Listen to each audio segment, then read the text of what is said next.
Susret s Madame Barili posvećen Mileni Pavlović-Barili.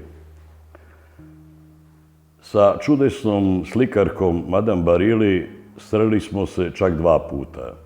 Jednom u snu, kad je došla iznenada, neznana i nezvana, pomalo divlja, ali dragocena i draga, a drugi put na javi, kada smo zajedno gledali najlepši zalazak sunca iz njene avlije u Požarevcu.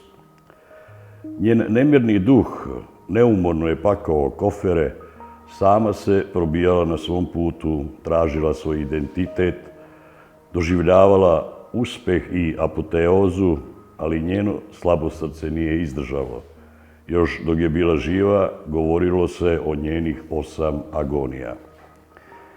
I u snovima i na javi nedostajala nam je slika rodnog kraja, toplina porodičnog doma, preci i potomci.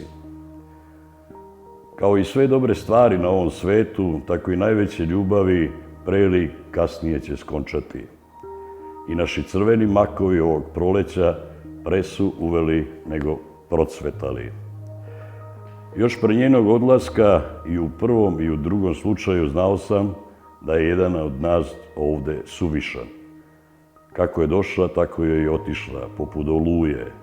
Mada Milena je iznenada nestala i iz sna i iz naše avlije, gde smo imali najlepši pogled na noćno nebo.